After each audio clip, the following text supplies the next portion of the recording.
செங்கோட்டையன் போல் அதிமுகவில் இதுவரை யார் யார் நீக்கப்பட்டார்கள் என்பது குறித்து இந்த செய்தி தொகுப்பில் பார்க்கலாம்.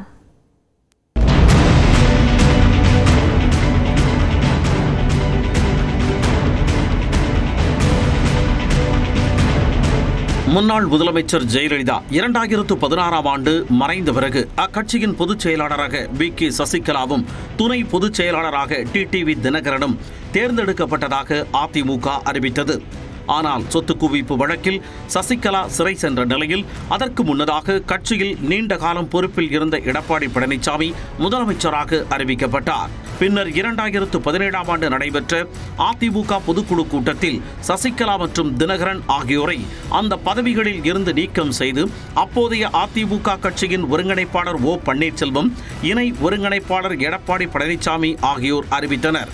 2018ஆம் ஆண்டில் அதிமுகவின் செய்தி தொடர்பாளராக இருந்த கே.சி. பழனிசாமி அடிப்படை உறுப்பினர் பொறுப்பில் இருந்து நீக்கப்படுவதாக கட்சி தலைமை அறிவித்தது. காவிரி மேலாண்மை வாரியம் விவகாரத்தில் மத்திய பாஜக அரசுக்கு எதிராக கருத்து தெரிவித்ததால் அவர் மீது நடவடிக்கை எடுக்கப்பட்டது.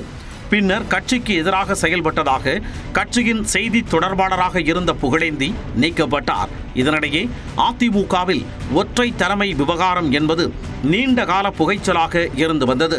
ஒருங்கிணைப்பாளர் ஓபிஎஸ், இணை ஒருங்கிணைப்பாளர் இபிஎஸ் தரப்பு இடையே மோதல் நிலவி வந்த நிலையில் 2022ஆம் ஆண்டு நடைபெற்ற அதிமுக பொதுக்குழு கூட்டத்தில் அது மக்கள் மத்தியில் வெளிச்சத்திற்கு வந்தது. கூட்டத்திலேயே ஓபிஎஸ்ஐ நீக்க வேண்டும் என்று கோஷங்கள் எழுப்பப்பட்டன.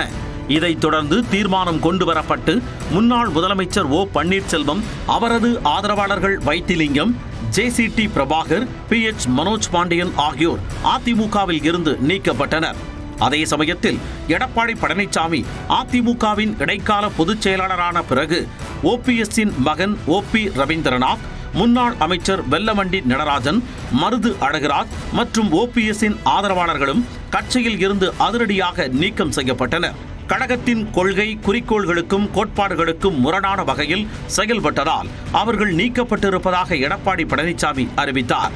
பின்னர் ஓபிஎஸ்ஸுடன் தொடர்பில் இருந்த முன்னாள் அமைச்சர் பன்ருட்டி ராமச்சந்திரன் இபிஎஸ்க்கு எதிராக தொடர்ந்து கருத்து தெரிவித்து வந்த சூழலில் அவரையும் கட்சியில் இருந்து நீக்கினார் எடப்பாடி பழனிசாமி. இந்த வரிசையில் முன்னாள் எம்பி அன்வர் ராஜாவும் சேர்ந்தார். இந்த நிலையில்தான் தற்பொழுது கட்சியின் மூத்த தலைவராக இருந்த செங்கோட்டையனும் அதிமுகவில் இருந்து நீக்கப்பட்டிருக்கிறார்.